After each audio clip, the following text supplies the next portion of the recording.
সুপ্রিয় দর্শক, আসসালামু আলাইকুম। আমি এখন একটা লিচুর বাগানে আসছি। আপনাদের এই লিচুর বাগানটা এখন আমি আপনাদের ঘুরে ঘুরে দেখাবো। দেখতে পাচ্ছেন এই যে একটা লিচু গাছ। দেখেন, লিচু প্রায় পেকে গেছে। আর হয়তো 1-2 দিনের ভিতরে এই লিচু ছিঁড়া যাবে। দেখুন লিচুর কি পরিস্থিতি। এবার লিচুর অবস্থা খুবই ভয়াবহ।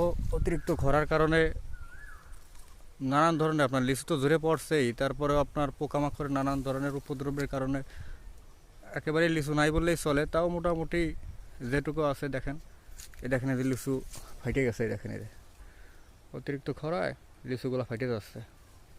এই দেখেন সব দাগি দাগি, এই দেখেন সব শুকায় শুকায় যাচ্ছে লিচু। প্রতিটা থলেই আপনার এই দেখেন অনেকটাই এক সাইড শুকায় গেছে। এই এই দেখেন প্রতিটা থলেই একই অবস্থা, একই হলো ধর নাই। তারপরে লিচুর নানান ধরনের দেখেন কি অবস্থা প্রতিটা থলি।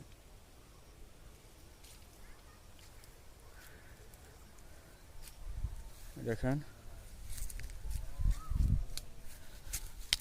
পরিপুষ্ট হওয়ার আগেই দেখেন রং চলে আসছে। লিচু কিন্তু এখন কিছু হয় নাই, ছোট ছোট সাইজ। এই বৃষ্টি না হওয়ার কারণে সাইজটা আপনার বড় হয়নি। যদি বৃষ্টি পাইতো তাহলে পরে এই লিচুগুলো আরও এর থেকে বড় হইতো। পরিপুষ্ট হওয়ার আগে দেখেন কালার চলে আসছে। দেখেন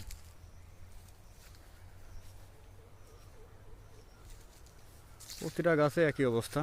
এই পাশে আর একটা গাছ দেখাই, এই দেখেন এই গাছটা মোটামুটি কিছু লিচু আছে।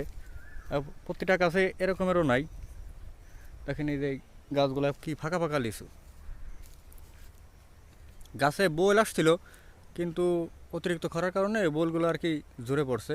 আবার কিছু কিছু গাছে লিচু আসার পরে আপনার গুটি গুটি পড়ছে, গুটি ঝরে পড়ছে, যার কারণে তেমন আশানুরূপ আসলে ফলন এবার লিচুতে নাই।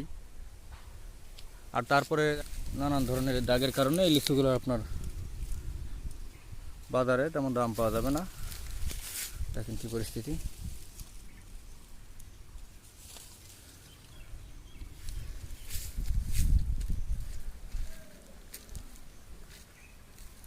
দেখেন প্রতিটা থইলেই দেখেন প্রতিটা লিচুতেই আপনার দাগ ফাটছে, অথবা এই যে আপনার শুকাই যাচ্ছে। দেখছেন কি পরিস্থিতি।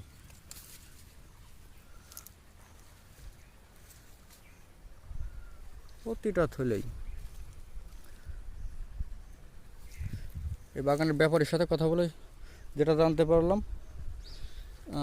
এই বাগানটা যে কিনছে এবার নাকি তার অনেক টাকা লস যাবে।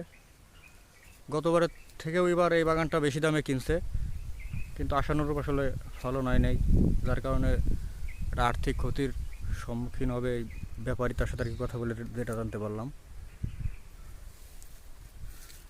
প্রতিটা লিচু